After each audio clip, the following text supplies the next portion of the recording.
Bonjour à tous, je vais vous proposer un premier exercice pour cette semaine, comme ça on gagnera du temps. On a un gros travail d'arrangement, d'orchestration à faire assez rapidement, donc il faut que tout le monde soit au niveau. On va commencer avec les quintes. Alors les quintes justes, surtout ne calculez jamais le nombre de tons et demi-tons compris à l'intérieur de cet intervalle. Je me suis même jamais posé la question, les meilleurs ordinateurs de la NASA sont actuellement sur le coup, on ne sait pas encore, donc surtout ne calculez pas le nombre de tons et de demi-tons, sinon vous êtes foutus. Alors il faut connaître par cœur toutes les quintes justes, c'est très simple. Une quinte juste, ça veut dire 5 notes, Do, Ré, Mi, Fa, Sol. À une note bécard correspond toujours une note bécard, une quinte au-dessus. C'est très simple. Donc Do, Sol, une note bécard, c'est une touche blanche évidemment. Do, Sol, Ré, La, Mi, Si, Fa, Do, Sol, Ré, La, Mi. Exception, faudra l'apprendre par cœur, pour Si bémol, Fa. Ou pour Si, Fa dièse, pardon. Si, Fa dièse. On verra Si bémol, Fa après. Si, Fa dièse. Donc, une quinte juste au-dessus de Si, ça n'est pas Fa bécard, c'est Fa dièse. Donc ça, il faut l'apprendre par cœur. Pour les touches noires, c'est très simple. À une touche dièse correspond une touche dièse. Do dièse, Sol dièse. Ré dièse, La dièse. Fa dièse, Do dièse. Sol dièse, Ré dièse. La dièse, Mi dièse.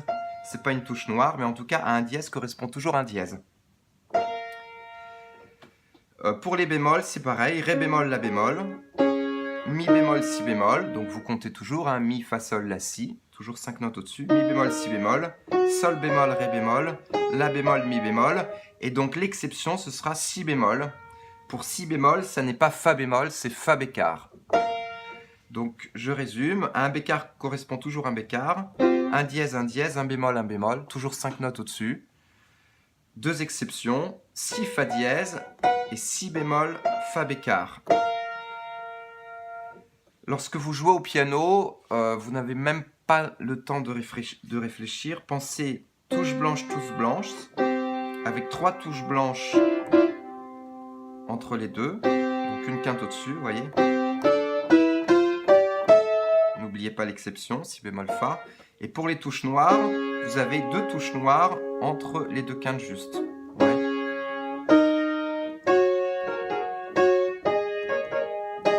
Et n'oubliez pas l'exception, Si bémol, Fa. Une fois que vous maîtrisez bien les quintes justes, vous devez, pour jouer des accords parfaits majeurs et mineurs, maîtriser les tierces mineures et tierces majeures. Pour ça, je vous déconseille fortement de penser les demi-tons. Pensez directement les tons. Alors pour penser les tons, il faut bien maîtriser les 2 gammes par ton. Donc il y a 2 gammes par ton, mode à transposition limitée, on verra cette notion plus tard. Donc vous devez juste pouvoir jouer par ton entier. Ouais, donc un ton c'est 2 demi-tons. Donc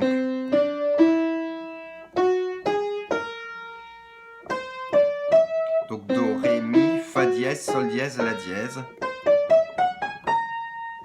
Voilà, et vous redescendez. Peu importe le doigté pour l'instant.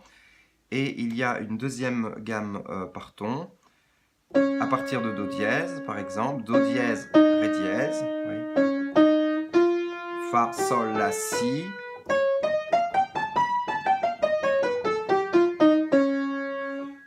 Appliquez le doigté 1, 2, 3, 1, 2, 3. C'est plus simple pour l'instant. Donc 2 gammes par ton. Do, Ré, Mi. Et à partir de Do dièse.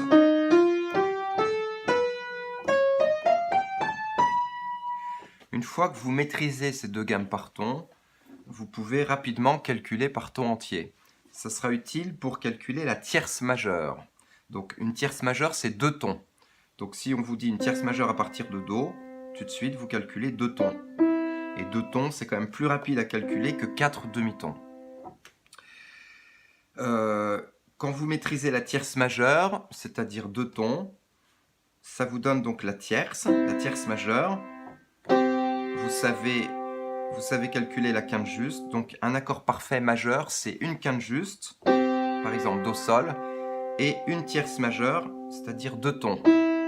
Donc Do, Mi, Sol, Do, Mi, 2 tons, Do, Sol, une quinte juste. Là, vous avez l'accord parfait majeur. Donc entraînez-vous à jouer rapidement les 12 accords parfaits majeurs. Voilà, donc sur mi bémol, oui, mi bémol, si bémol, la quinte juste. Et ensuite, la tierce majeure, 2 tons. Mi bémol, fa, un ton, fa, sol, 2 tons. L'accord donc de mi bémol majeur.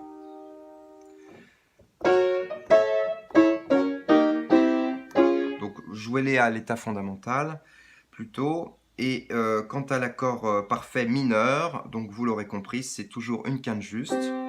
Mais au lieu d'avoir une tierce majeure, on a une tierce mineure, c'est-à-dire un ton et demi. La tierce mineure, c'est un ton et demi. Donc là, vous pensez un ton plus un demi-ton. Donc Do mineur, quinte juste Do sol, et Mi bémol, c'est-à-dire une tierce mineure, Do, Ré, un ton, Ré, Mi bémol, un demi-ton.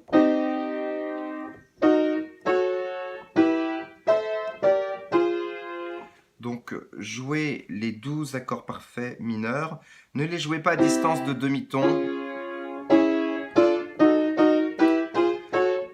parce que ça, évidemment, c'est plus facile. Jouez-les, par exemple, à distance de quinte.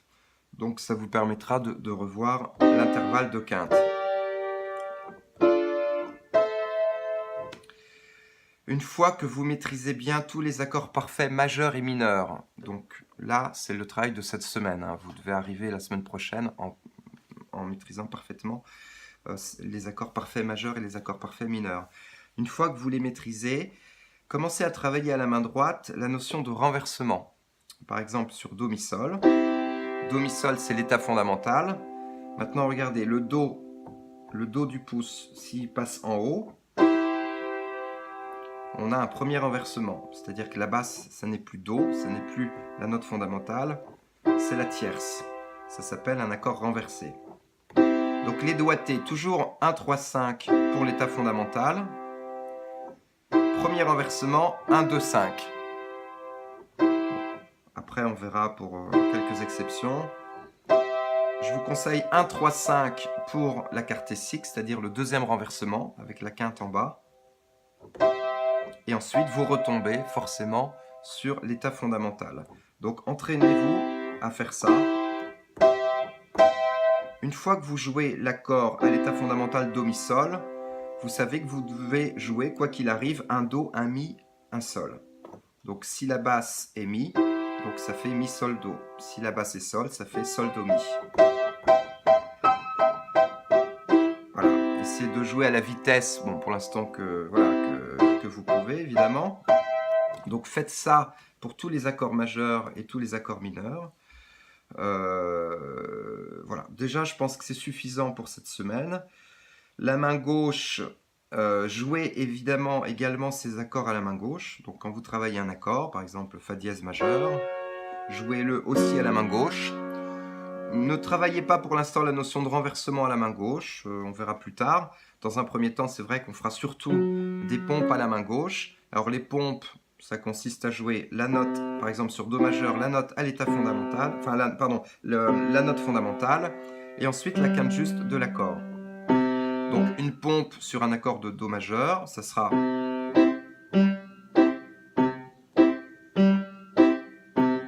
Donc toujours 5, 1, toujours ce doigté là.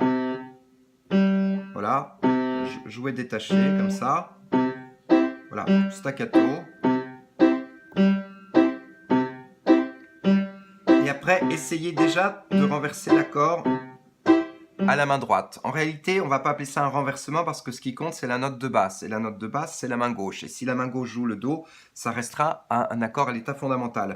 Mais la main droite, voilà, en fait, on parlera d'un changement de position en réalité.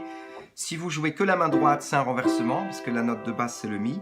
Mais si vous jouez le Do à la main gauche, ça sera toujours un état fondamental, puisque la basse sera le Do. En revanche, on parlera d'un changement de position pour la main droite.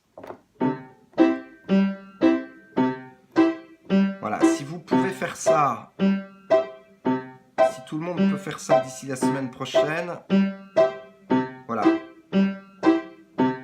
Voilà, sur tous les accords, majeurs et mineurs, déjà, ce sera pas mal du tout. Ça nous permettra d'avancer assez rapidement.